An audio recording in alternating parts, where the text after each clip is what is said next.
तो देखो भाई, लास्ट क्लास में हम लोग application of van der Waals forces कर रहे थे, ठीक है, जिसके अंदर हम लोगों ने physical properties of inert gases को कंपेयर करना शुरू किया था। ठीक है, वहां पर हम लोग क्या देख रहे थे कि भाई फिजिकल प्रॉपर्टीज जो मेरे पास इनर्ट गैसेस है, इनर्ट गैसेस मींस जो अपने पास 18th ग्रुप है, जीरो ग्रुप जिसको हम बोलते हैं, hydrogen, neon, argon, krypton, xenon की, उसकी कुछ फिजिकल प्रॉपर्टीज को हम लोग क्या कर रहे थे, कंपेयर कर। ठीक है, उसी के आगे से यहाँ पर शुरू करेंगे हम लोग। ठीक है, तो सबसे पहले मैं लिख दूं यहाँ पर, आपके पास हीलियम था, ठीक है, उसके बाद नियॉन, आर्गन, क्रिप्टन, जेनॉन। ठीक है, आज हाइड्रोजन बॉन्डिंग करेंगे हम लोग। ठीक है, पहले मैं आपको बता दूं, हाइड्रोजन बॉन्डिंग करेंगे। जब तक अपने पास हाइड्रोजन बॉन्डिंग का पूरा मेन कॉन्सेप्ट कंप्लीट नहीं हो जाएगा तब तक पढ़ने वाले आज। पहली चीज जो हम लोगों ने कंपेयर की थी, that is number of shell, किसके अंदर ज्यादा नंबर ऑफ शेल्स है। दूसरा हमने कंपेयर किया था डिस्टेंस फ्रॉम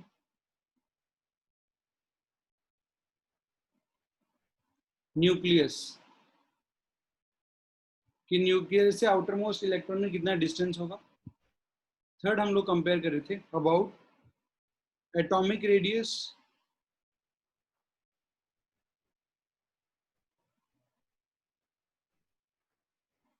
फोर्थ हम लोग कंपेयर कर रहे थे अट्रैक्शन फोर्सेस, इसके अंदर अट्रैक्शन फोर्स ज्यादा लग रहा होगा। ठीक है, fifth ionisation energy, sixth van der Waals force, seventh boiling point या फिर मैं मेल्टिंग पॉइंट की बात करने वाला हूँ। एट हम लोग बात करेंगे वोलेटाइल नेचर का। तो ये देखो, एक तरह से हम लोग यहाँ पर है ना, हम लोगों ने बस अभी तक वैन डेर वाल्स फोर्सेस पढ़ा है, उसके वजह से हम लोग इतने सारी प्रॉपर्टीज को कंपेयर कर पा रहे हैं। मतलब जब आप लोग है ना पी ब्लॉक के अंदर 18th ग्रुप पढ़ते हो तो वहां के स्टार्टिंग में ये सारी चीजें आती हैं। शुरू में जब तक फिजिकल प्रॉपर्टीज की बात करते हैं तो वहां पर हम लोग यही सब चीजों को वहां पर क्या कर रहे होते हैं, कंपेयर कर रहे होते हैं। ठीक है, फिर 8, फिर 9th की बात करूं मैं तो वो होता है लिक्विफिकेशन।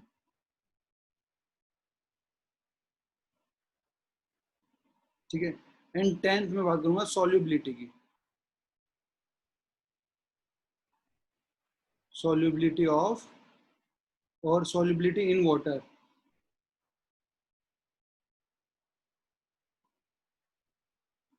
वाटर के अंदर इनकी क्या सॉल्युबिलिटी होगी उसकी बात करेंगे। ठीक है, देखो अब आपको पता है मेरे पास नियॉन सबसे ऊपर है, फिर नीचे हीलियम, फिर नियॉन, आर्गन, क्रिप्टन और जेनॉन। ऊपर से नीचे आऊंगा तो क्या होता है, मेरे पास साइज बढ़ता जाता है। क्यों? क्योंकि एक एक शेल क्या होती जाएगी, ऐड होती जाएगी। तो नंबर ऑफ शेल सबसे ज्यादा किसमें होने वाली, नियॉन में, फिर आर्गन में, क्रिप्टन और लास्ट में आपके पास हीलियम के पास होगी।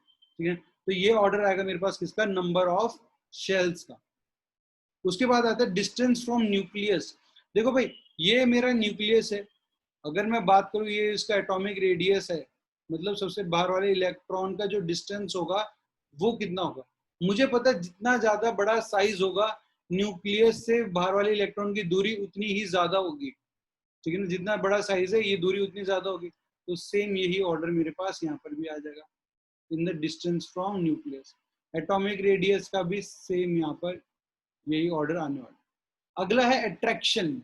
अट्रैक्शन मतलब इस इलेक्ट्रॉन पे न्यूक्लियस की तरफ से ज्यादा अट्रैक्शन कब लगेगा। मुझे पता है फोर्स इज इक्वल्स टू के Q1 Q2 by are square होता है। तो रेडियस जितना ज्यादा होगा फोर्स ऑफ अट्रैक्शन उतना ही क्या लगने वाला है, कम लगेगा। ठीक है, तो इसका रेडियस मेरा सबसे ज्यादा था, हीलियम मेरा सबसे छोटा है, इसलिए हीलियम के अंदर अट्रैक्शन फोर्सेस सबसे ज्यादा लगेंगे।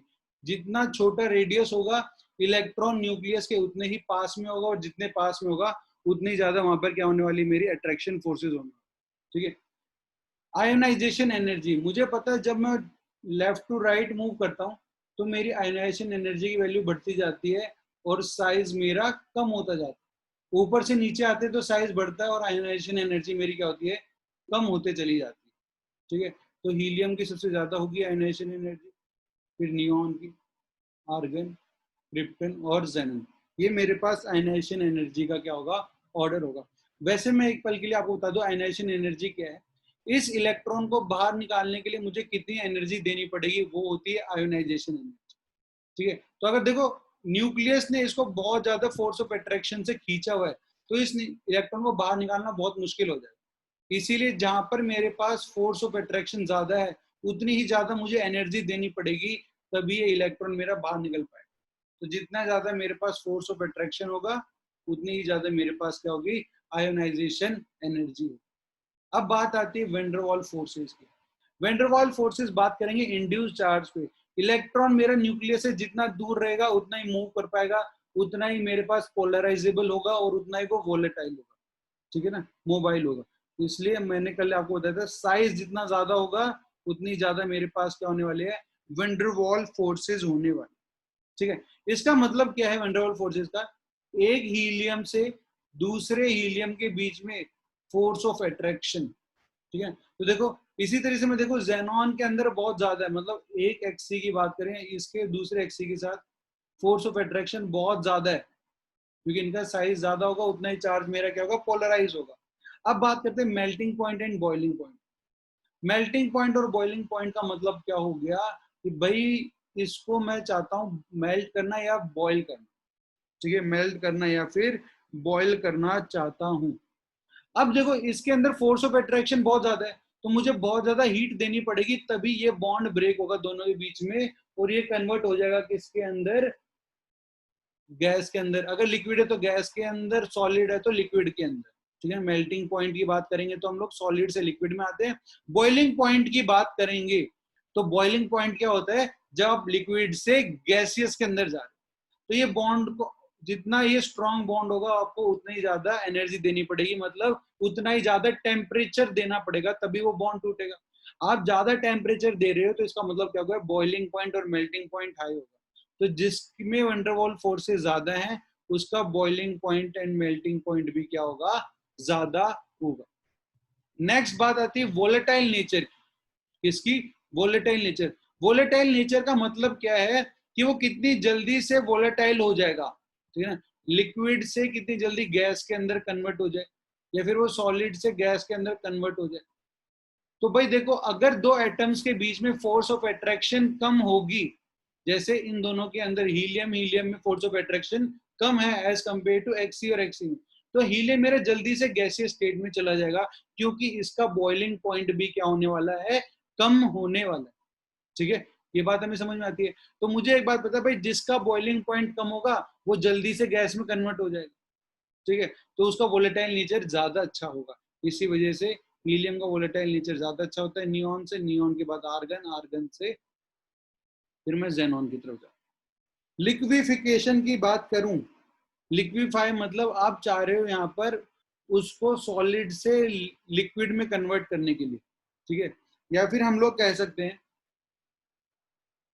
गैस से अगर आप किसी चीज को लिक्विड में कन्वर्ट करना चाहते हो, कहां से, गैस से लिक्विड के अंदर, तो भाई देखो गैसियस मॉलिक्यूल्स तो दूर दूर होते हैं, आप चाहते हो लिक्विड में कन्वर्ट हो जाए, मतलब मॉलिक्यूल्स पास में आ जाए। मॉलिक्यूल पास में कब आएगा, जब उनके अंदर फोर्स ऑफ अट्रैक्शन ज्यादा होगी। जितना ज्यादा फोर्स ऑफ अट्रैक्शन होगा मॉलिक्यूल्स उतना ही पास में आते जाएंगे, और वो पास में आएंगे तो गैस से कन्वर्ट हो जाएंगे किसके अंदर, लिक्विड के अंदर। तो भाई जिसके अंदर फोर्स ऑफ अट्रैक्शन ज्यादा है, मतलब जिसके अंदर वंडरवॉल फोर्सेस ज्यादा है, वो मेरा जल्दी लिक्विफाई हो जाएगा, इसलिए इसका ऑर्डर मेरे पास ये आ। जहां पर फोर्स ऑफ अट्रैक्शन ज्यादा है तो गैसियस मॉलिक्यूल जल्दी जल्दी पास में आ जाएंगे और वो कन्वर्ट हो जाएंगे किसके अंदर, लिक्विड के अंदर कन्वर्ट हो जाएंगे। ठीक है, ये बात मुझे यहां से समझ में आती है। नेक्स्ट अपने पास बात आती है सोल्यूबिलिटी इन वाटर की। कल की नोटबुक आप खोल के देखो, मैंने वाटर के साथ आपको एक एग्जांपल करवाया था, वाटर के साथ हीलियम, वाटर के साथ नियॉन। ठीक है, मुझे पता है जब वाटर इसके पास आएगा, हीलियम के पास, देखो यहाँ पे दिखाता हूँ मैं, ये मेरा मान लो हीलियम है जो कि अभी पूरा न्यूट्रल है, इसके पास जैसे वाटर आएगा, वाटर आ रहा है भाई, अब मुझे पता है ये ऑक्सीजन है, ऑक्सीजन और इससे कनेक्टेड है हाइड्रोजन, हाइड्रोजन की इलेक्ट्रोनेगेटिविटी कम है इसलिए सिर्फ पार्शियल पॉजिटिव चार्ज होगा और ऑक्सीजन में पार्शियल नेगेटिव चार्ज होगा। ये नेगेटिव चार्ज जब इस न्यूट्रल बॉडी पे आएगा तो पॉजिटिव चार्ज को क्या करने की कोशिश करेगा, अट्रैक्ट करने की कोशिश करेगा और इलेक्ट्रॉन को क्या करेगा, रिपेल करेगा। तो इससे क्या हो गया, न्यूट्रल बॉडी में चार्ज मेरा क्या हो गया, इंड्यूस्ड हो गया, जो मैंने आपको इंड्यूस्ड डायपोल पढ़ाया था वो। ठीक है, अब इसके इलेक्ट्रॉन जो है हीलियम के, वो न्यूक्लियस से बहुत तेजी से बाउंडेड है क्योंकि यहाँ पर साइज छोटा है। बट वहीं मैं बात करूं अपने जेनॉन की, साइज बहुत बड़ा है, इलेक्ट्रॉन जो है मेरे पास वो वाइडली स्प्रेड हो जाएंगे, तभी की तभी क्या हो जाएंगे आपके पास, पोलराइज हो जाएंगे, क्योंकि वहां पर इन इलेक्ट्रॉन्स पे न्यूक्लियस की तरफ से इतना फोर्स ऑफ अट्रैक्शन नहीं लगता, साइज बड़े होने की वजह से। तो जितना ज्यादा चार्ज पोलराइज होगा उतना ही ज्यादा तो इस चार्ज के अंदर और इस चार्ज के अंदर फोर्स ऑफ अट्रैक्शन बढ़ेगा। तो मेरे पास जेनॉन के अंदर वंडरवॉल फोर्सेस ज्यादा होती हैं क्योंकि यहाँ पर चार्जेस मेरे ज्यादा पोलराइज होते हैं, ज्यादा इंड्यूस होते हैं, तो उतना ही ज्यादा वो वाटर के साथ फोर्स ऑफ अट्रैक्शन करेगा।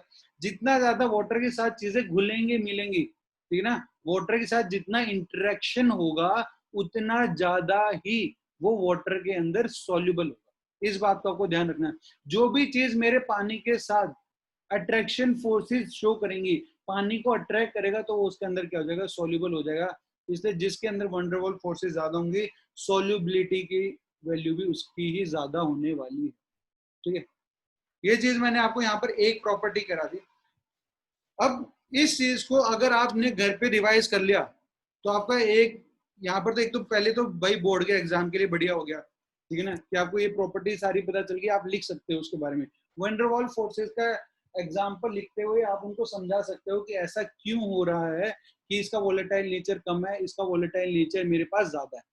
एक प्रॉपर्टी होगी और एग्जाम में क्वेश्चन आएगा तो आप उसको फटाफट कर सकते हो। लिक्विफिकेशन का मतलब है गैस से आप उसको लिक्विड के अंदर कन्वर्ट कर रहे हो, ठीक है ना, गैस से कन्वर्ट कर रहे हो किसके अंदर, लिक्विड के अंदर कन्वर्ट कर रहे हो, इसीलिए। ठीक है, गैस से लिक्विड के अंदर कन्वर्ट कर रहे हो, इसीलिए ऐसा हो रहा है।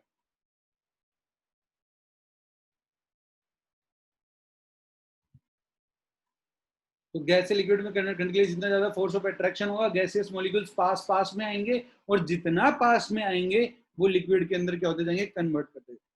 चलो भाई, ये तो मैंने इनर्ट गैस की बात की थी, और अब मैं बात करूंगा आपके पास हेलोजेंस की। तो आप हेडिंग डालो, बाकी आप खुद ही आप समझदार हो गए होगे, अगर आपको ये बात समझ में आ गई होगी तो आप इसका आंसर खुद भी निकाल पाओगे। तो पहले आप खुद से एक बार ट्राई करना, ठीक है, और फिर हम लोग आप देखना कि मैंने जो बोल रहा हूँ क्या आपके आंसर उससे मैच कर रहे हैं या नहीं कर रहे हैं।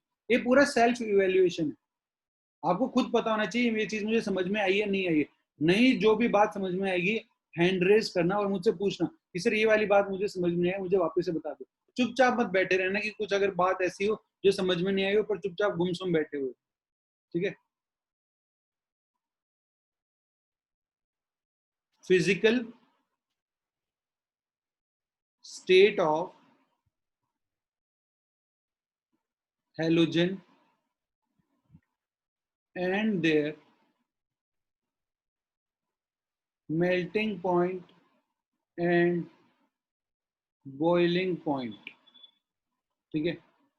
हेलोजेंस मेरे पास कौन कौन से हो गए, फ्लोरीन, क्लोरीन, ब्रोमीन और आयोडीन, ठीक है।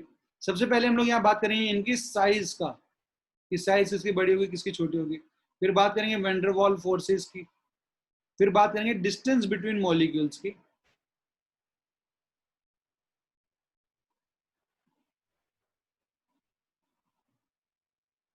ठीक है, और लास्ट में बात करेंगे इनके हम लोग बॉइलिंग पॉइंट और मेल्टिंग पॉइंट की। ये चार चीजें हम लोग यहाँ पर अब कंपेयर करने वाले हैं। अब इन चारों का ही आंसर मैं वंडरवॉल फोर्सेस जो मैंने टॉपिक पढ़ा उससे मैं देख सकता हूँ, दे सकता हूँ आसानी से। तो पहले एक बार आप खुद से इसका ट्राई करो फटाफट। एक एक चीज है यार, टाइम ही नहीं लगना चाहिए, बस क्वेश्चन पढ़ा फटाफट आंसर आना चाहिए, तभी फायदा है।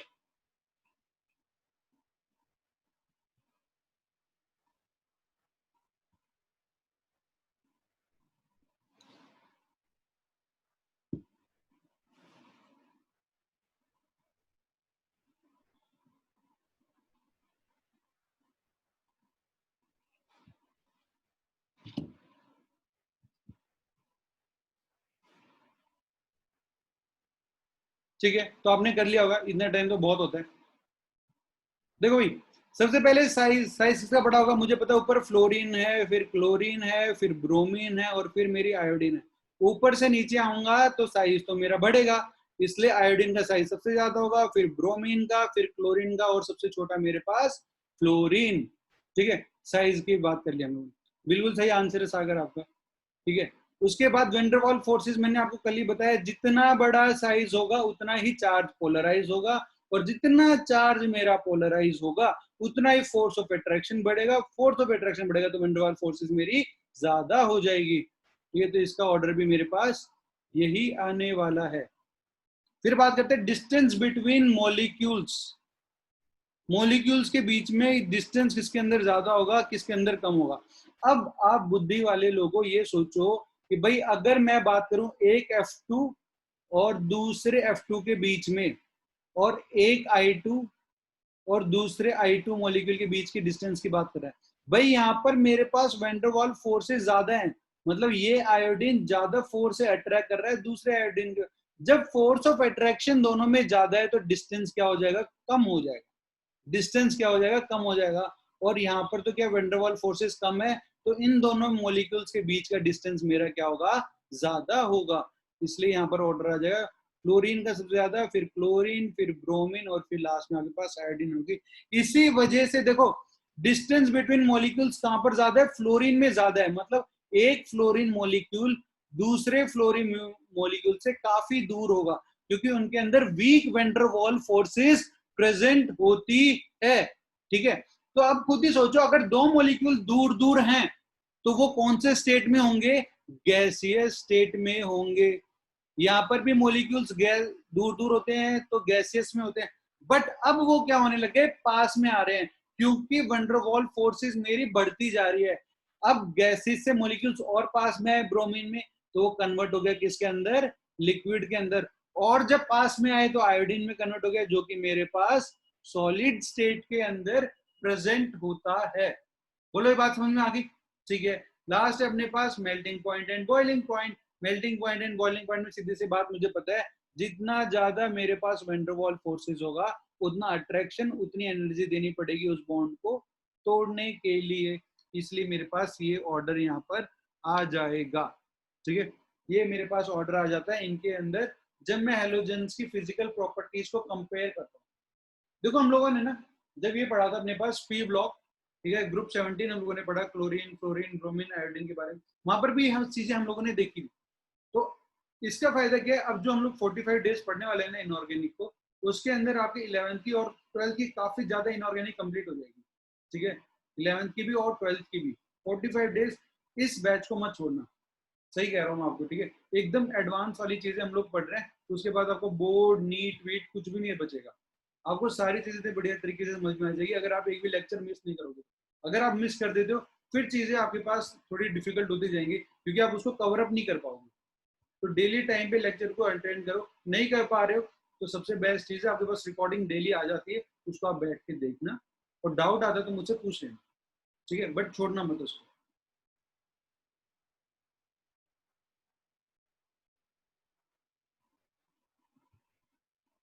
चलो अब हम लोग बात करते हैं हेलोजेंस के बारे में। आगे बात करूंगा मैं stability of try halide ions की। आगे बढ़ते हैं, हेडिंग डालो आप,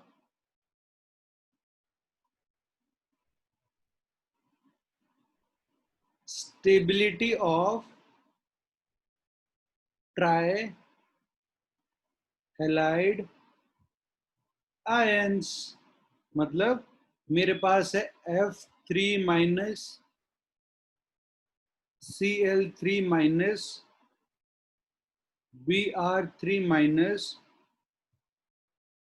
I3-। ठीक है, F3- होगा मेरे पास F2 प्लस F-। Cl3- होता है Cl2 प्लस Cl-।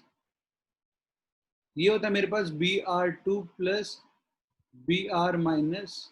और ये होता है मेरे पास I2 प्लस I-। वो जानना चाहता है आपसे कि भाई आप मुझे इनमें स्टेबिलिटी का ऑर्डर बताओ कि स्टेबिलिटी का ऑर्डर क्या होगा। ठीक है, मैं कहता हूँ भाई बहुत आसान चीज है। आपने जब हम लोगों ने वंडरवॉल फोर्सेस को कंपेयर किया था, तो वहां पर भी ये सेम एग्जांपल लिया था, ठीक है ना, वहां पर भी हम लोगों ने क्या किया था, सेम एग्जांपल लिया था, ठीक है। जब हम लोगों ने सेम एग्जांपल लिया तो मैं आपसे पूछा था वहां पर कि वंडरवॉल फोर्सेस का क्या ऑर्डर होगा, वहां पर मैंने आपसे पूछा था वंडरवॉल फोर्सेस का क्या ऑर्डर होगा, तो आप लोगों ने बताया था कि सर देखो सीधी सी बात अगर मैं आपको बताऊं तो यहाँ पर फ्लोरीन F2 और F माइनस है, मतलब अगर ये मैं बोलूं आपके पास ये मेरा F2 मोलिक्यूल है जो कि अब न्यूट्रल है, क्योंकि यहाँ पर फ्लोरीन ने एक फ्लोरीन के साथ कोवेलेंट बॉन्ड बनाकर अपना ऑक्टेट कंप्लीट कर रखा है, दोनों सेटिस्फाइड है।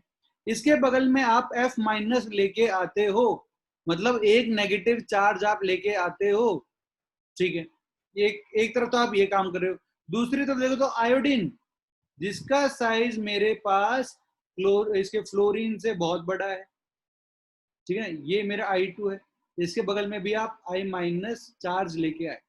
अब आपको पता है कि भाई ये मेरा साइज में बड़ा है, इस वजह से यहाँ पर जो नेगेटिव चार्ज लाए हो तो वहां पर चार्ज मेरे इजीली क्या हो जाएंगे, पोलराइज होने लग जाएंगे, ठीक है। जितने चार्ज मेरे पास आयोडीन में होंगे पॉजिटिव चार्ज नेगेटिव चार्ज के पास आने लग जाएगा, और जो ये नेगेटिव पार्ट है मेरे पास आयोडीन का वो दूर होने लग जाएगा। ये चीज मैंने आपको कैसे समझाई थी, ऐसे कि अगर मैं बोलूं कि ये मेरे पास पॉजिटिव चार्ज लेके आया मैं एक न्यूट्रल बॉडी के पास में, तो क्या होगा, इसका सारा का सारा चार्ज डिस्ट्रीब्यूटेड हो जाएगा, कि भाई पॉजिटिव चार्ज जैसे आएगा तो देखो अगर ये बॉडी न्यूट्रल है तो ये पॉजिटिव नेगेटिव इस तरह से प्रेजेंट होगा पहले, बट जैसे ही आप पॉजिटिव चार्ज इसके पास लाओगे ये नेगेटिव चार्ज को अट्रैक्ट करने लग जाएगा, और फाइनल कंडीशन क्या बन जाएगी कि नेगेटिव चार्ज मेरा इस सरफेस पे प्रेजेंट होगा और पॉजिटिव चार्ज मेरा इस सरफेस पे प्रेजेंट होगा। अब ये पॉजिटिव चार्ज है और इस सरफेस पे मेरा प्रेजेंट है नेगेटिव चार्ज, तो ये एक दूसरे को क्या करेंगे, अट्रैक्ट करेंगे। अट्रैक्ट करेंगे तो यहाँ पर मेरे पास क्या होगा, वेंडरवॉल फोर्सेस बढ़ जाती है, क्योंकि ये दोनों चीजें एक दूसरे को क्या कर रही है, यहाँ पर अट्रैक्ट करना शुरू कर देती है, ठीक है। तो हम लोग कहेंगे भाई देखो सीधी सी बात है, जैसे जैसे साइज बढ़ेगा वेंडरवॉल फोर्सेस बढ़ेंगी, वेंडरवॉल फोर्सेस बढ़ेंगी तो मॉलिक्यूल एक दूसरे के पास में आएंगे और इसकी वजह से उनकी स्टेबिलिटी भी क्या करेगी, बढ़ने लग जाएगी। तो यहाँ पर जो ऑर्डर आएगा वो इस तरह से आएगा, ये इससे ज्यादा, ये इससे ज्यादा और ये इससे ज्यादा स्टेबल होगा। एक तो ये रीजन होता है जहां से समझा देते हैं, बट एक बुक है अपने पास ना जेडीली, जो आपके लिए बहुत काम की बुक है, जो जेई की तैयारी कर रहे हैं उनके लिए, तो उसके अंदर उन्होंने एक तरीका और भी बता रखे। देखो यहाँ पर क्या हो रहा है, मेरे पास I2 जो है I2 Br2 Cl2 ये सब ये मेरे पास थर्ड पीरियड से है, ये फोर्थ पीरियड का एलिमेंट है और ये मेरे पास फिफ्थ पीरियड का एलिमेंट है। तो क्लोरीन ब्रोमीन और आयोडीन के पास डी ऑर्बिटल प्रेजेंट होता है, क्या प्रेजेंट होता है, डी ऑर्बिटल प्रेजेंट होता है, उसकी वजह से ये इस Cl माइनस को क्या कर सकते हैं, बॉन्ड का फॉर्मेशन कर सकते हैं इसके साथ, क्योंकि मेरा Cl माइनस अपने इलेक्ट्रॉन पेयर इनके डी ऑर्बिटल में डोनेट कर सकता है। बट जो मेरा फ्लोरीन है उसके पास डी ऑर्बिटल प्रेजेंट नहीं होती, क्योंकि ये मेरा सेकेंड पीरियड का एलिमेंट है, तो ये अपनी ऑक्टेट को एक्सपेंड नहीं कर सकता, ठीक है ना। इसी वजह से F3 माइनस मेरा एग्जिस्ट ही नहीं करता, ठीक है ना। आपसे कभी पूछ ले कि भाई इनमें से कौन सा एग्जिस्ट नहीं करता, तो आप बोलोगे भाई साहब F3 माइनस एग्जिस्ट नहीं करता। कोई पूछेगा क्यों, तो हम बोलेंगे फ्लोरीन मेरा सेकंड पीरियड का एलिमेंट है। अरे भाई जब ये सेकंड पीरियड का एलिमेंट है मेरे पास, इसके पास जगह ही नहीं है कि इस फ्लोरीन से इलेक्ट्रॉन पेयर को गेन कर सके, जगह ही नहीं होगी। देखो मैं लिख के भी दिखाता हूँ आपको कॉन्फ़िगरेशन।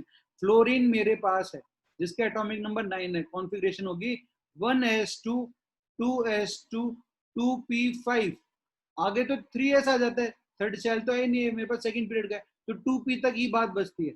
अब p के अंदर 6 इलेक्ट्रॉन टोटल आ सकते हैं, बट 5 तो पहले से ही है, 1 2 3 4 और 5, बस एक इलेक्ट्रॉन अनपेयर्ड है, इसका मतलब ये सिर्फ एक बॉन्ड का ही फॉर्मेशन कर सकता है, जो कि इस फ्लोरीन ने दूसरे फ्लोरीन के साथ ऑलरेडी कर लिया है, इसलिए तो दो फ्लोरीन कंबाइन करके F2 का फॉर्मेशन कर चुके हैं।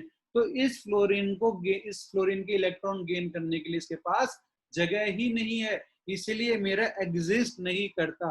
तो इसलिए आप इसके नीचे लिखना DNE। DNE का मतलब डू नॉट एग्जिस्ट, ठीक है। क्यों? Because F minus can not, chlorine can not expand it's octet, अपने ऑक्टेट को एक्सपैंड वो नहीं कर सकता। बट मेरे क्लोरीन, फ्लोरीन, ब्रोमीन कर सकते हैं क्योंकि उनके पास d ऑर्बिटल प्रेजेंट है। तो आप लिख लीजिए while chlorine, bromine, iodine can expand their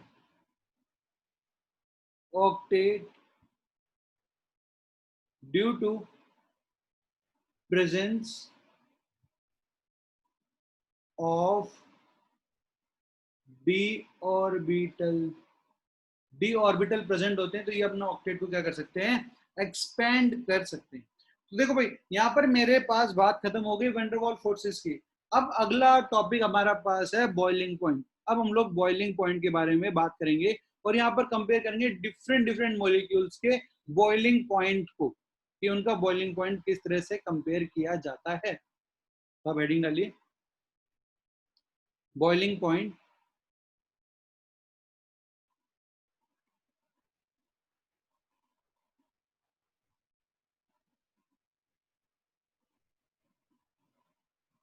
ठीक है, बॉइलिंग पॉइंट।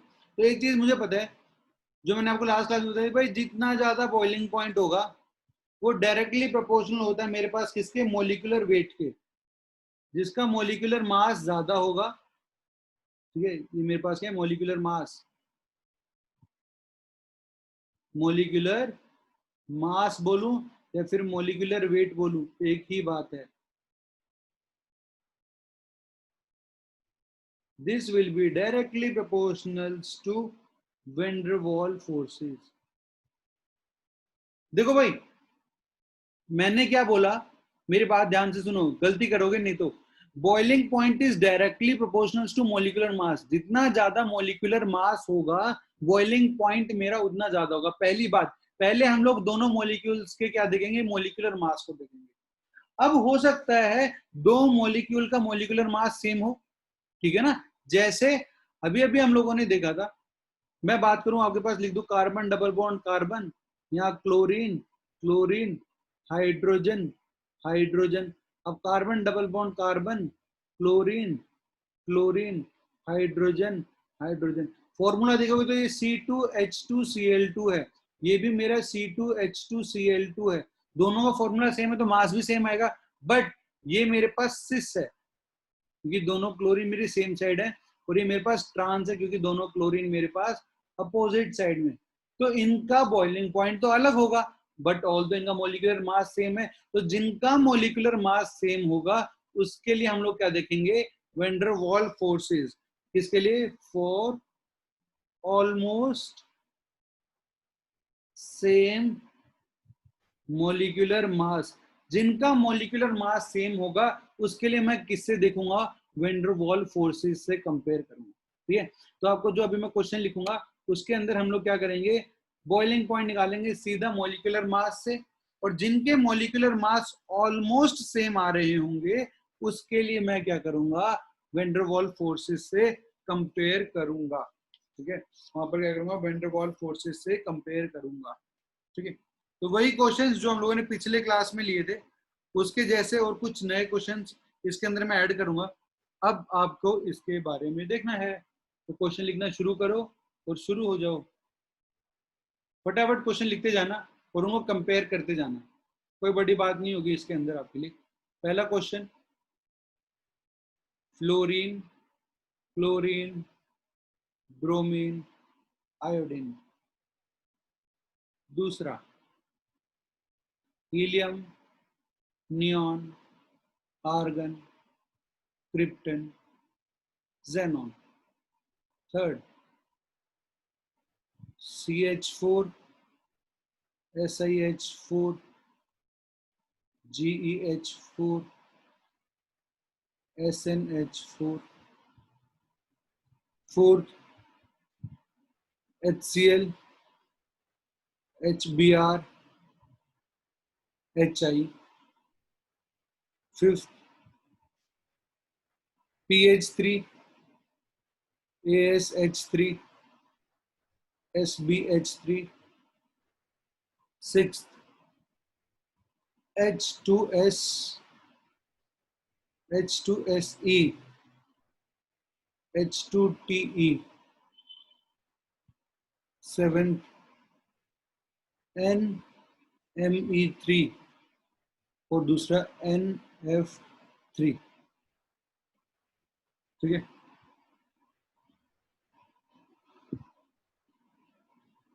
अब तो आपको हीरो बन जाना चाहिए इसके लिए कि फटाफट जैसे क्वेश्चन मिले फटाफट आंसर लिखते जाओ आप उसका, क्योंकि सीधा लिखवा दिया बॉइलिंग पॉइंट को कंपेयर कर रहे हैं, और बॉइलिंग पॉइंट को कंपेयर करते सबसे पहले मॉलिक्यूलर मास देखेंगे, और उसके बाद अगर मॉलिक्यूलर मास सेम है तो मैं लोग किस पे जाऊंगा, मैं उसके वंडरवॉल फोर्सेस के बारे में बात करूंगा. ठीक है,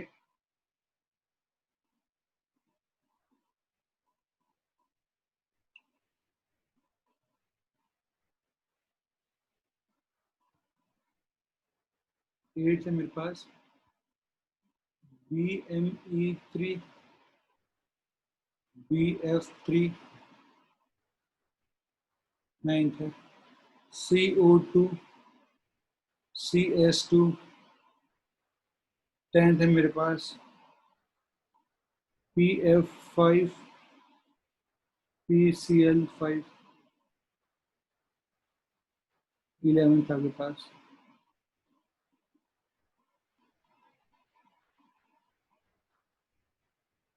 ME का मतलब क्या होता है, CH3 मिथाइल ग्रुप है ये.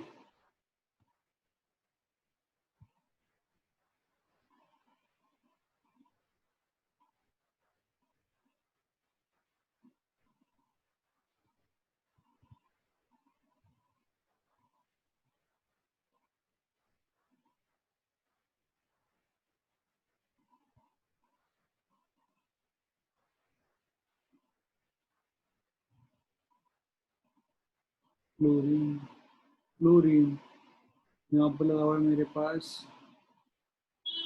Chlorine, chlorine. अभी चैट में मत लिखो आप आंसर, टाइम वेस्ट मत करने से बचाओ. फटाफट क्वेश्चन लिखो और अपनी नोटबुक के अंदर आंसर लिखते जाओ, ताकि अब मैं डिस्कस करूंगा तो आपके ऑलरेडी एक बार ट्राई करके देख रखा होगा. कभी भी ऐसा मत करना कि मैं आंसर बताते जाऊं आप छापते जाओ, नहीं. एक बार खुद से कोशिश करो उसके लिए, है ना, आप खुद से निकालो, उससे आप सीखोगे जल्दी, क्योंकि फिर आपको पता चलेगा कि मैं क्या सोच रहा था, आंसर क्या आया, खुद की गलती आपको पता चलेगी.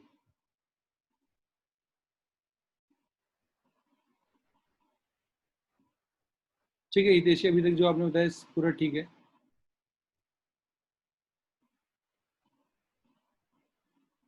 हाँ सक्षम पूछ. एक बार पेज टर्न करना. क्या पीछे करूं? हाँ, बॉइलिंग पॉइंट वाला. ठीक है, यहाँ पे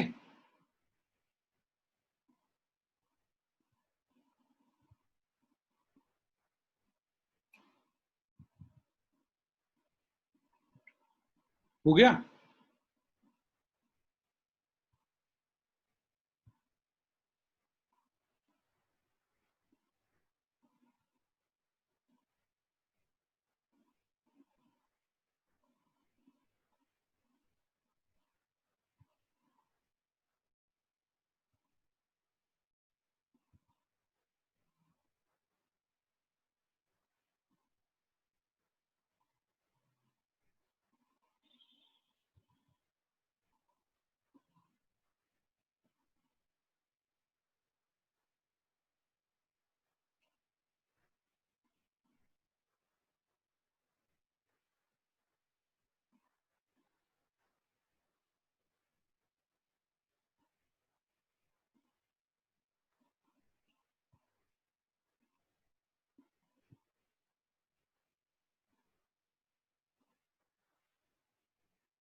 भी चैट में नहीं लिखना है आंसर आपको, बस अपनी नोटबुक में लिख के रखो।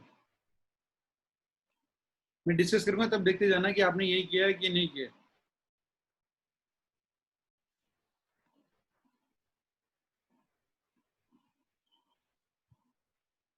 चलो भाई, तो अब डिस्कस करते हैं यहाँ तक कि आंसर, फिर आगे क्वेश्चन लिखेंगे आगे। देखो भाई, अब मेरे को बोला गया कि आपका जो बॉइलिंग पॉइंट है that would be directly proportional to molecular weight और molecular mass, and that would be directly proportional to van der Waals forces for almost same molecular mass. मतलब लगभग अगर आसपास में भी है ना, अगर एक का समझ लो जैसे 12 है और अगले वाले का 15 है, तो उसका आसपास ही माना जाता है। ठीक है, तो अगर इतना आसपास में है तब हम लोग क्या करेंगे, वहां पर अपने वंडरवॉल फोर्सेस को देखेंगे। ठीक है, 5-10 ऊपर नीचे है तो कोई बात। देखो, आयोडीन ज्यादा, ब्रोमीन, क्लोरीन, ठीक है, क्योंकि मॉलिक्यूलर मास इसका ज्यादा होगा। जेनॉन, क्रिप्टन, आर्गन, नियॉन और हीलियम, क्योंकि मेरे पास जेनॉन का मॉलिक्यूलर मास ज्यादा होगा। इसी तरीके से यहाँ पर ये ऑर्डर आ जाएगा मेरे पास, ठीक है, यहाँ पर ये ऑर्डर आ जाएगा, यहाँ पर ये ऑर्डर आ जाएगा, यहाँ पर मेरा ये ऑर्डर आ जाएगा। यहाँ तक कोई डाउट है 1 से लेके 6 तक में? कोई डाउट 1 to 6 के अंदर? ठीक है, अब देखो मिथाइल के साथ लगा हुआ है नाइट्रोजन, नाइट्रोजन तो यहाँ पर भी लगा हुआ है और नाइट्रोजन मेरा यहाँ पर भी लगा हुआ है, बट यहाँ पर तो एक फ्लोरीन है और यहाँ पर लगा हुआ मिथाइल। मिथाइल का ग्रुप आप समझ रहे हो, कार्बन और कार्बन से फिर लगे हुए 3 हाइड्रोजन, बहुत ज्यादा स्पेस को ये क्या करता है, ऑक्यूपाई करता है। ठीक है, क्योंकि इसका सरफेस एरिया जो ये मेरे पास है बहुत ज्यादा ऑक्यूपाई कर रहे हैं, यहाँ पर मोलिकुलर वॉल्यूम इसका बहुत ज्यादा होता है। इसी वजह से हम लोगों को देखा जाता है ये इससे ज्यादा होता है, क्योंकि देखे जाए तो मेरे पास CH3 ग्रुप जो यहाँ पर एक प्रेजेंट है, कार्बन का एटॉमिक नंबर होता है 6 होता है और मास होता है 12, तो कार्बन 12 और 3 हाइड्रोजन लगे हुए तो 15, ये 15 है, और वहीं पे फ्लोरीन की बात करें तो 17-18 के आसपास आता है, तो इनका मास मेरे लगभग आसपास में ही है। ठीक है, ज्यादा फर्क नहीं है, इस वजह से ये ऑर्डर है। सेम चीज यहाँ पर CH2 क्योंकि ऑक्सीजन और सल्फर आ गया, यहाँ पर इसकी वैल्यू ज्यादा हो जाएगी, क्लोरीन और आपके पास फ्लोरीन आ गए। ठीक है, यहाँ पर अब मैंने आपको कल की क्लास में बताया था क्या, कि भाई मैं देखूंगा यहाँ पर जो डायपोल मोमेंट होगा वो ऐसे आ रहा है। ठीक है, यहाँ पर डायपोल मोमेंट मेरे पास इलेक्ट्रॉन यहाँ से यहाँ पर आ रहे होंगे। ठीक है, यहाँ पर जा रहा है मेरे पास, यहाँ पर, और ये मेरा यहाँ पर, ये तो मेरे पूरे एंटी हैं एक दूसरे से। ठीक, तो हम लोगों को इसकी वैल्यू ज्यादा होती है, फिर इसकी, तो सेम इनका बॉइलिंग पॉइंट का ऑर्डर भी होगा। इसी चीज को देखते हुए अगर आप इस 12th वाले का आंसर दिखाओगे ना, तो आपका आंसर ये आ जाएगा जब हम लोग डायपोल मोमेंट को देखेंगे। बट बालकों, ये एक एक्सेप्शन है जहां पर आपको ध्यान रखना है कि ऑर्थो पोजीशन वाला ज्यादा होता है, फिर पैरा, और लास्ट में होता है मेटा वाला। मतलब ये मेरा फर्स्ट पोजीशन पे होगा ऑर्थो पे, फिर मेरे पास होगा पैरा वाला, ये दूसरे नंबर पे होता है, और ये मेरा लास्ट तीसरे नंबर पे होता है। ये एक आपका यहाँ पर एक्सेप्शन है। ठीक है, जो आपको ध्यान रखना है जब दोनों तरफ आपके पास क्या लिख रही हो, क्लोरीन और क्लोरीन लगी। ये ऐसा क्यों होता है, ये आज आप आगे जाके खुद ही समझ जाओगे, मैं आपको बताऊंगा वहां पर कि इस वजह से ये ऐसा हो रहा है। ठीक है, वैसे तो ये एक्सपेरिमेंटल वैल्यू है जो आपको ध्यान रखनी है।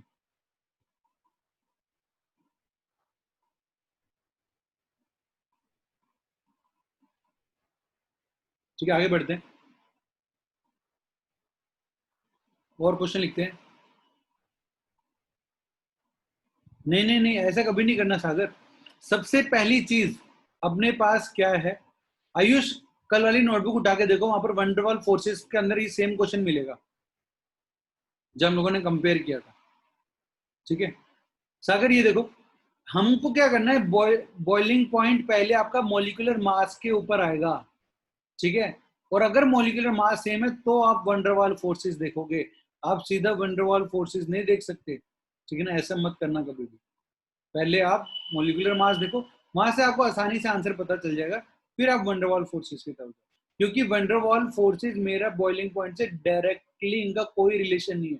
कल भी ये चीज मैंने आपको लिखवाई थी, जिनका मॉलिक्यूलर मास ज्यादा होता है उनका वंडरवॉल फोर्सेस ज्यादा होता है। ठीक है, इसके और इसके बीच में रिलेशन है कि भाई जिसका मॉलिक्यूलर मास ज्यादा उसका वंडरवॉल फोर्स ज्यादा, और मॉलिक्यूलर मास और बॉइलिंग पॉइंट का रिलेशन है कि भाई जिसका मोलिकुलर मास ज्यादा होगा उसका बॉइलिंग पॉइंट ज्यादा होगा, इसीलिए कह देते हैं कि van der Waals forces is directly proportional to boiling point. But van der Waals forces किसी भी हालत में बॉइलिंग पॉइंट को डायरेक्टली डिफाइन नहीं करते। ठीक है, आगे बढ़ते हैं। क्वेश्चन लिखो आप आगे। 12 तक लिखा था, 13 लिखो। ROR RSR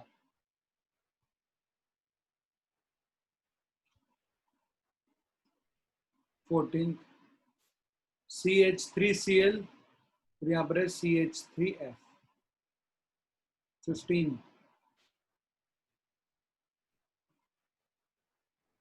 CCl4, ठीक है,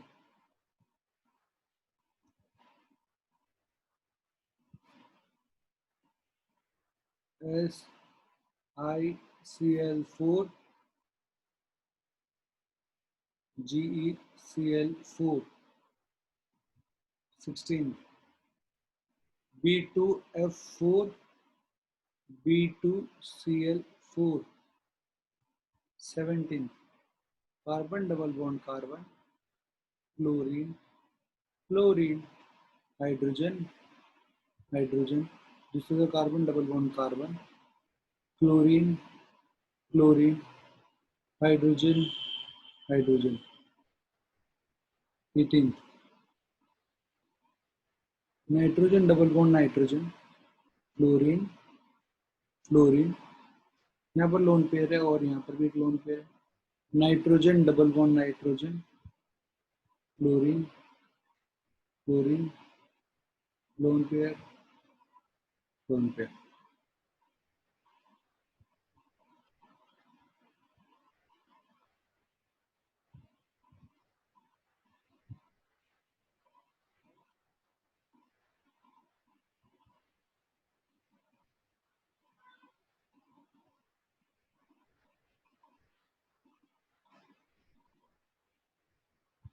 मैं 19 क्वेश्चन में लिखा हूँ, carbon double bond carbon CH3 CH3 hydrogen hydrogen, carbon double bond carbon CH3 CH3 hydrogen hydrogen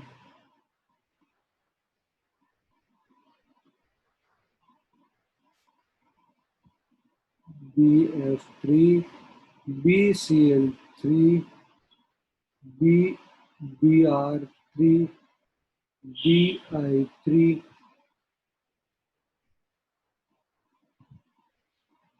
NF3 NCl3 NBR3 NI3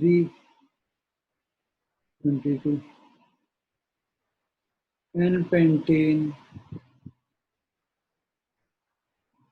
isopentane neopentane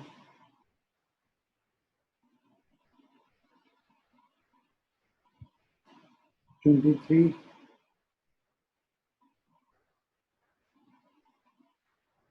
NCl3 PCl3 ASCl3 SbCl3 24 ICl और Br2। करो भाई इनको सॉल्व।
फटाफट करो इसको,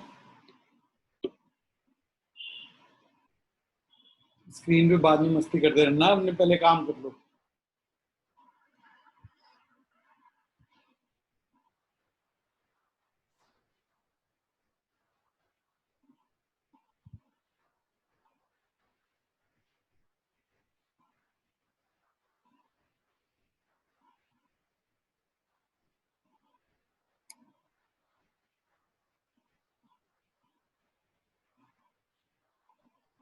सक्षम मान जा।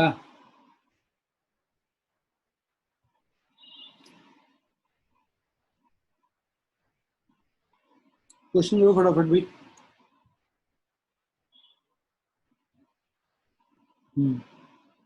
तेरे दिल बाहर आ रहे हैं छाती से।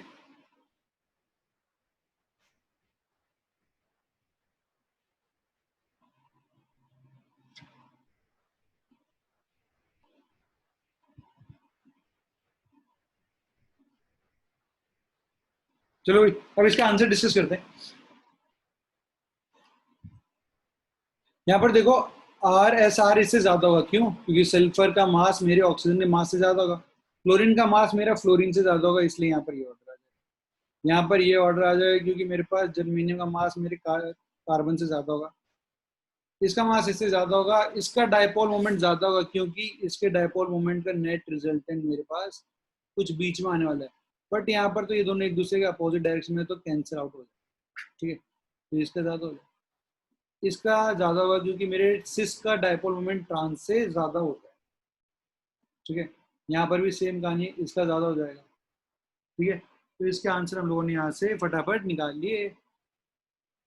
अब आयोडीन का ज्यादा होगा ब्रोमीन से, ब्रोमीन का ज्यादा होगा क्लोरीन से, इसका फ्लोरीन। यहाँ पर देखिए तो आयोडीन, ब्रोमीन, क्लोरीन और फ्लोरीन।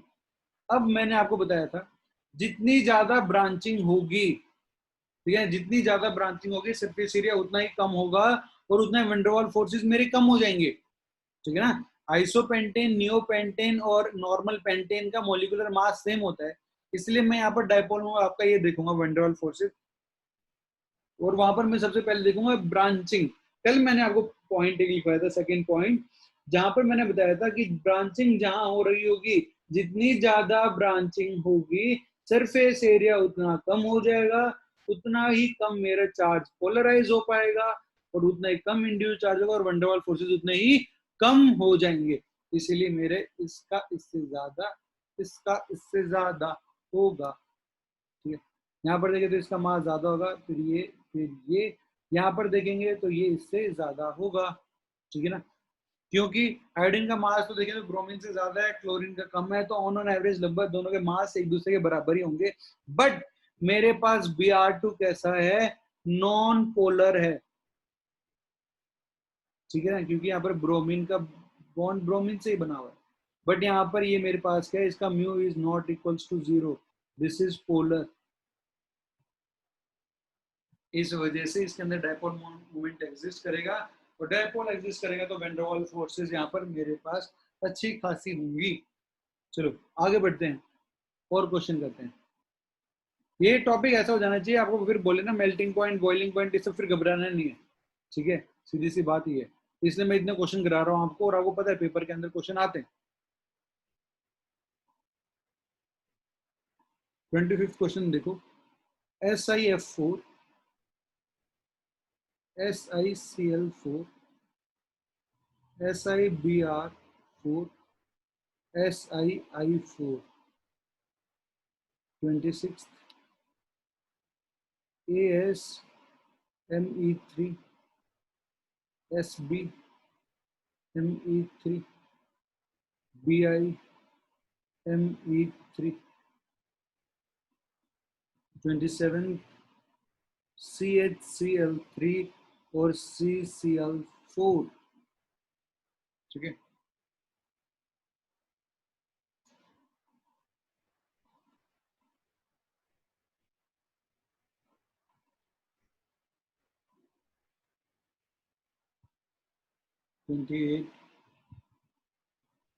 T2, D2 और H2 तीनों आइसोटोप्स हाइड्रोजन के। 29 CH4 CD4 30 T2O D2O और H2O 31 H3PO4 और D3PO4 32 H3BO3 और D3BO3 33 O2 N2। ये यहाँ तक इतने क्वेश्चन है, फटाफट सॉल्व करो।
डाउटर डाउटर रंजना पूछ लो,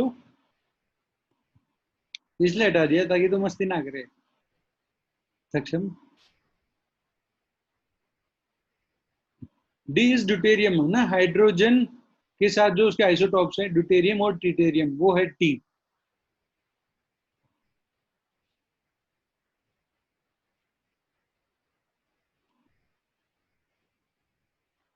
तेरा दिल नहीं मिलता अब,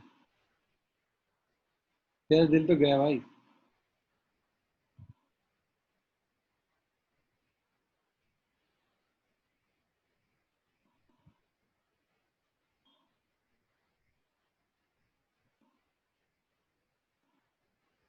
आंसर निकालो फटाफट। चलो इनको डिस्कस करते हैं, फिर आगे बढ़ेंगे। एक टॉपिक और है, फिर उसके बाद अपना ये खत्म हो जाएगा। उसके बाद हम लोग शुरू करेंगे हाइड्रोजन बॉन्डिंग। हाइड्रोजन बॉन्डिंग बहुत ही ज्यादा जरूरी है भाई, ठीक है। इतनी डेप्थ में पढ़ देंगे हाइड्रोजन बॉन्डिंग का ना, पूरा बीएससी एमएससी कुछ भी आ जाए खत्म है फिर हाइड्रोजन बॉन्डिंग वहां से। एक एक आंसर ऐसे निकालेंगे फटाफट। देखो भाई, सीधी सी बात है, यहाँ तो आपको टाइम लगेगा ही नहीं, आप इसको ऐसे कटे कटे आंसर मार्क कर दोगे, क्योंकि आपको पता है मॉलिक्यूलर मास ज्यादा, ये ज्यादा, फटाफट।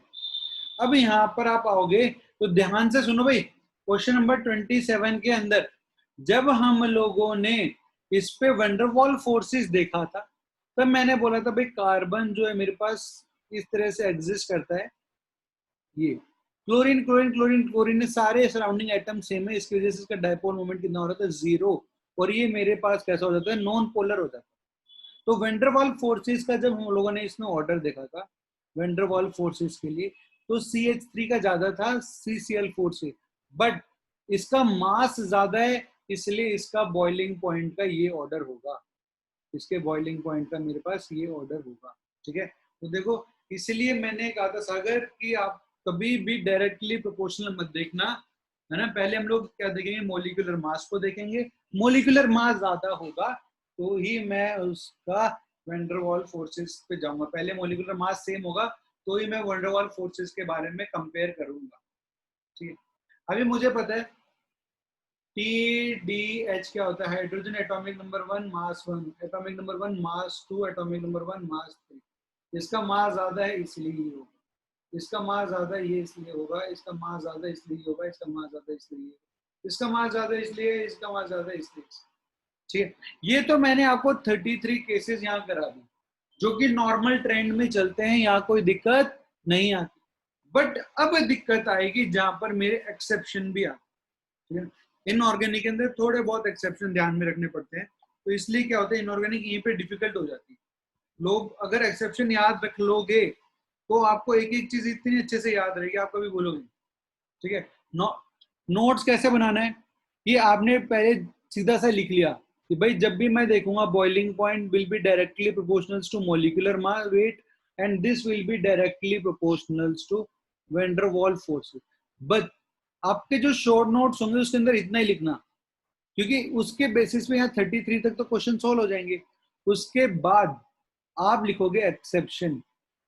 ठीक है, कब? जो आप शॉर्ट नोट्स बनाओगे, जो आपके भी नॉर्मल नोटबुक बना रहे हो उसके अंदर तो सारी चीजें लिखनी है, बट जब आप पढ़ोगे इसको शॉर्ट नोट्स बनाओगे तो उसके अंदर इस तरह से करना। ठीक है, चलो भाई, तो अब एक्सेप्शंस पे आते हैं। हेडिंग डालो, हेडिंग डाल लो एक्सेप्शन की। ठीक है, यहाँ पर देखो, यहाँ पर मैं आपको एक चीज बताऊंगा, आप खुद सोचो। यहाँ पर क्या हो रहा है, मेरे पास ना दो एटम्स हैं, ये समझो पूरा नेगेटिवली चार्ज है। कैसा? ये नेगेटिवली चार्ज है, partial negative, negative, negative, negative. इसके जस्ट बगल में एक और एटम प्रेजेंट है, वो भी कैसे है? पूरा नेगेटिव है। ठीक है, तो अब देखो होगा क्या ना, आपके पास अगर ये नेगेटिव सरफेस दोनों के प्रेजेंट होंगे तो अब इनके अंदर van der Waals force of attraction तो लग ही नहीं पाएगी। क्यों? क्योंकि ये नेगेटिव इस नेगेटिव को क्या करने वाला है? रिपेल करने वाला है। ठीक है, अपोजिट चार्जेस तो अट्रैक्ट करते हैं और सेम चार्जेस क्या करते हैं? रिपेल करते हैं। तो इसकी वजह से क्या होगा, इन दोनों के बीच में अट्रैक्शन की जगह मेरे क्या होगा? रिपल्शन बढ़ेगा। रिपल्शन बढ़ रहा है मतलब अट्रैक्शन की वैल्यू क्या हो रही है मेरे पास? कम हो रही है। अट्रैक्शन मेरा कम हो रहा है, अट्रैक्शन कम होगा तो मेरे वैन डर वाल फोर्सेस भी क्या हो जाएंगे? कम हो जाएंगे। तो आपको ध्यान रखना पड़ेगा कि उनके सरफेस पे नेगेटिव चार्ज इतना ज्यादा प्रेजेंट ना हो। वो कौन कौन से केसेस होते हैं वो अभी मैं आपको केस करके लिखूंगा, उससे पहले आप लिखो van der Waals forces are inversely proportional to negative charge present on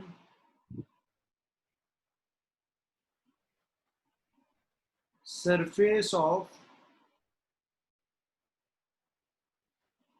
molecules, on the surface of molecules। इस चीज को आपको ध्यान रखना पड़ेगा, और इसको ध्यान रखने के तरीके मैं बताऊंगा आपको, आपको फिक्र करने की जरूरत ही नहीं है। एक एक क्वेश्चन कराते जाऊंगा, आपको खुद ही दिखता जाएगा कि ऐसा क्यों हो रहा है। ठीक है,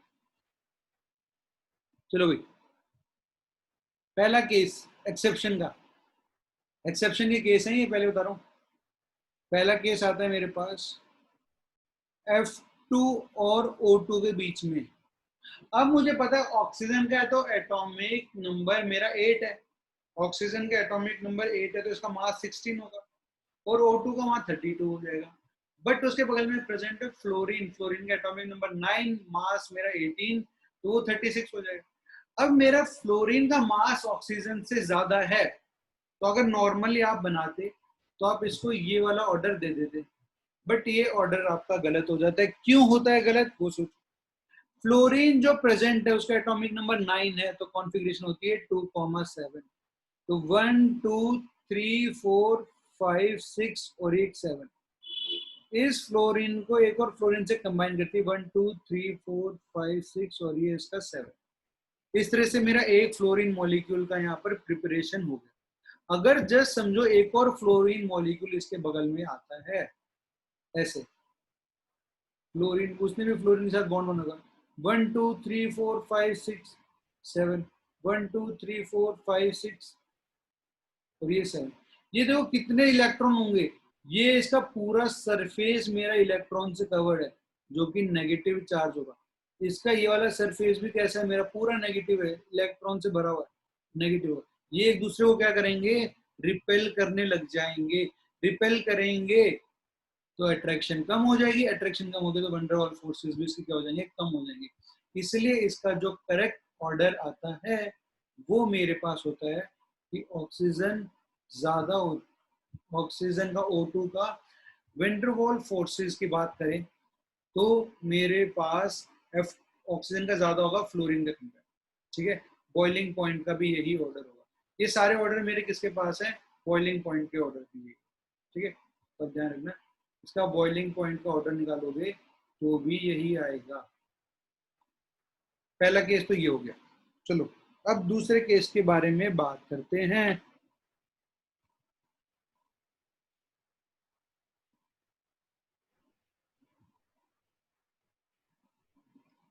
सेकंड केस, ये भी मैं बॉइलिंग पॉइंट का कंपैरिजन कर रहा हूँ। CCl4 और SiCl4। आप देखोगे इसको तो देखते आपको पता ही नहीं चलेगा और आप आंसर ये वाला मार्क कर दोगे अगर बॉइलिंग पॉइंट का पूछा।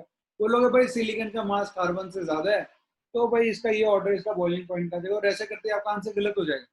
तो -1। क्यों ऐसा क्यों हुआ, देखो कार्बन के साथ लगी हुई है 4 क्लोरीन, 1 2 3 और ये 4।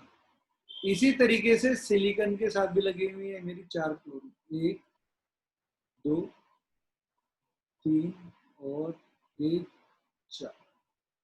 अब आपको एक बात तो पता है, जब मैं पीरियोडिक टेबल में लेफ्ट टू राइट जाता हूं तो इलेक्ट्रोनेगेटिविटी मेरी बढ़ती है और ऊपर से नीचे आता हूं तो इलेक्ट्रोनेगेटिविटी मेरी क्या होती है, कम होते जाती है।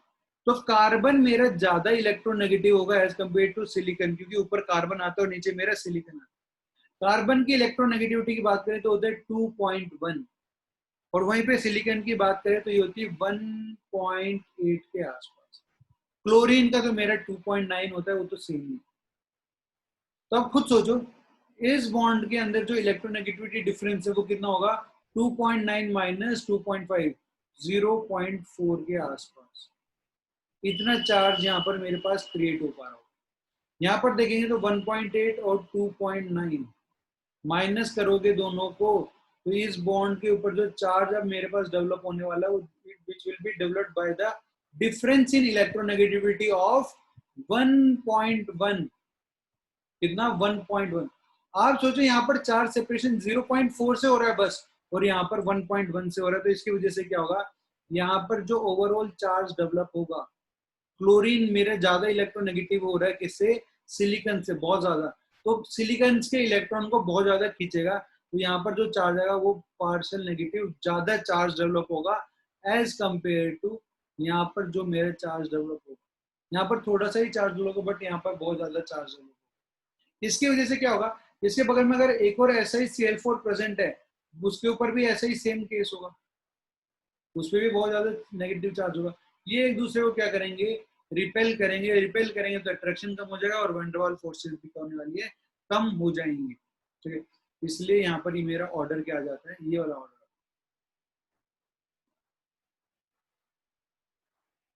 ये ऑर्डर आ जाता है मेरे पास, ठीक है।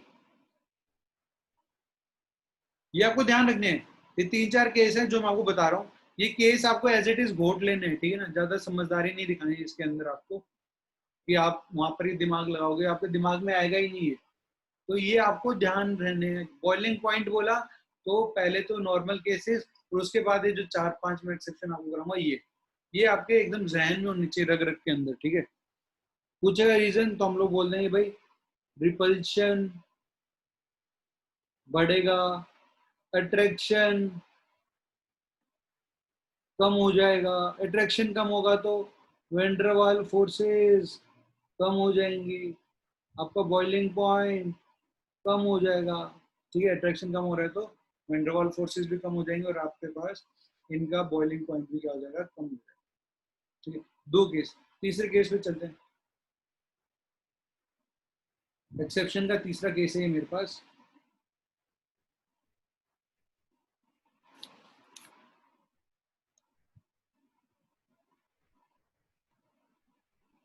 C2CH3 होल 4 और यहाँ पर बात करें तो C2CF3 होल 4, ठीक है ना। है क्या है मेरे पास, कार्बन डबल बॉन्ड कार्बन, ठीक है, और यहाँ लगा हुआ है मेरे पास CHHH, CHH और H, यहाँ पर भी लगा हुआ है कार्बन H H और H, और यहाँ पर भी लगा हुआ है कार्बन H H और H।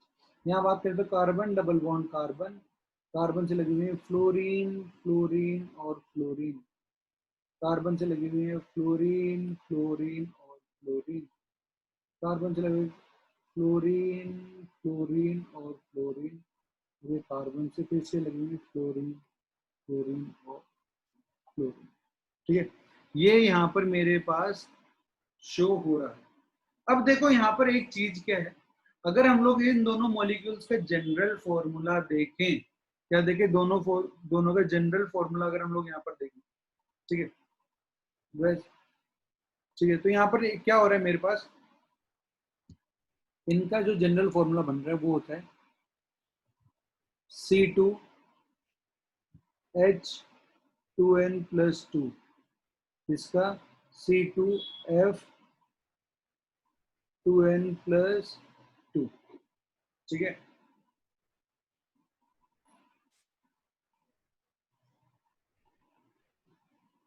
ये आपको यहाँ ध्यान रखना है। अब यहाँ पर है क्या मेरे पास, अगर आपका यहाँ पर जो ये चीजें लगी हुई हैं, ठीक है, तो यहाँ पर तो आप अगर नॉर्मली ऑर्डर देखोगे तो आप देखो carbon carbon carbon carbon present है, यहाँ कार्बन कार्बन कार्बन कार्बन, ये चीजें तो सेम। अब फ्लोरीन का मास जो होता है वो मेरे हाइड्रोजन से क्या होता है, ज्यादा होता है, ठीक है। तो इसका ऑर्डर कैसा आना चाहिए, बॉइलिंग पॉइंट का ऑर्डर क्या होना चाहिए मेरे पास, इनकी वैल्यू इससे ज्यादा होनी चाहिए, ठीक है। क्यों, क्योंकि इसका मेरा मोलिकुलर मास ज्यादा है इनके मोलिकुलर मास, ये बात बिल्कुल ठीक है। बट ये एप्लीकेबल होती है कब, जब आपके पास n की वैल्यू लेस देन और इक्वल्स टू 4 हो, ठीक है ना, क्या हो, इससे कम हो, ठीक है, तब तो ये बात आपकी एकदम ठीक है। बट जैसे ही आपके पास ये वैल्यू 4 से ज्यादा हो जाएगी तो ये ऑर्डर आपका ऐसा हो जाता है, ठीक है। एक्चुअली यहाँ पर गलती क्या होगी, हमने दो केस को मिक्स कर दिया, ये मेरा फोर्थ केस था और ये ऊपर मेरे पास दूसरा केस है। तो आप खुद ही सोचो, यहाँ पर इतनी सारी फ्लोरीन प्रेजेंट है बाहर ना, फ्लोरीन के ऑक्टेट में मेरे को पता है 7-7 इलेक्ट्रॉन भरे हुए हैं, तो यहाँ पर बहुत सारा क्या होगा, चार्ज होगा, चार्ज होगा तो रिपल्शन ज्यादा हो जाएगा मॉलिक्यूल में और इसकी वैल्यू इससे ज्यादा आ जाएगी। ऑल्दो इसका मास इसके मास से ज्यादा है, बट इसका बॉइलिंग पॉइंट मेरे पास दूसरे वाले से ज्यादा है। ये अगला केस है।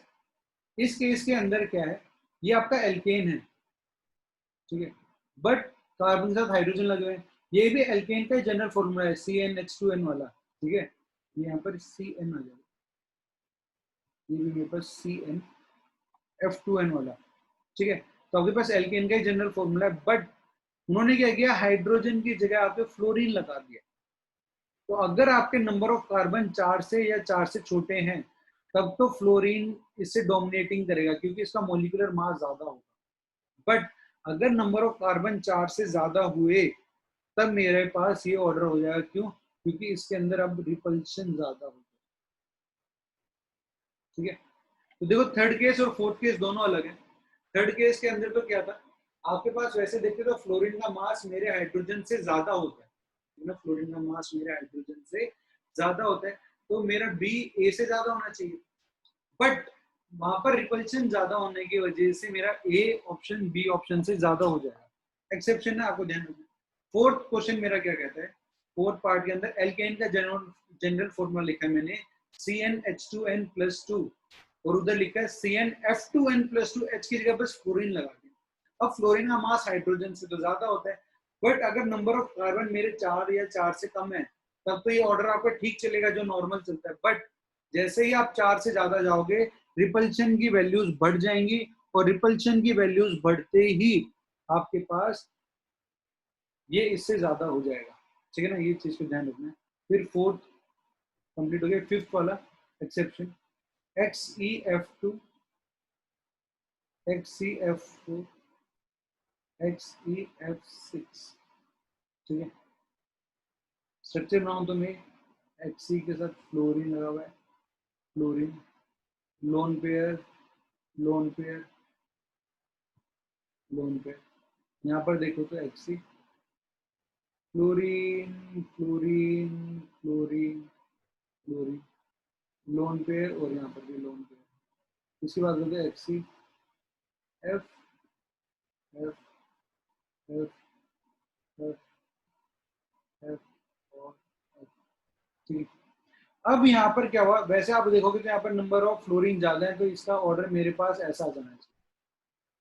ठीक है, बट ऐसा नहीं होता।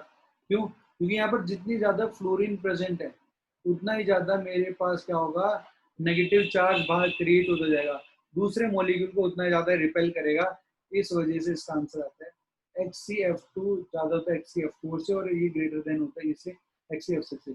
इसका बॉइलिंग पॉइंट एग्जाम में ये आ सकता है आपसे, ठीक है ना, बॉइलिंग पॉइंट पूछ सकता है। तो अगर आपको ये ध्यान रहेगा तब तो आपका आंसर ठीक हो जाएगा, नहीं तो आपका आंसर क्या हो जाएगा, गलत हो जाएगा। ठीक है, ये चीजें हम लोगों ने यहाँ पर अब देख लिया। ठीक है, अब हम लोग अगली क्लास के अंदर क्या करेंगे, अगली क्लास के अंदर हम लोग यहाँ से आगे पढ़ेंगे, जिसके अंदर हम लोग हाइड्रोजन बॉन्डिंग शुरू करेंगे। आज मैं हाइड्रोजन बॉन्डिंग आपकी नहीं शुरू कर रहा, ठीक है, थोड़ा सा कंफ्यूजिंग हो जाएगा इसी वजह से। तो पहले आप इसको रिवीजन करो अच्छे से, फिर अगली क्लास के अंदर जो कि अपनी कल होगी संडे को, उसके अंदर हम लोग हाइड्रोजन बॉन्डिंग पढ़ेंगे पूरा। ठीक है,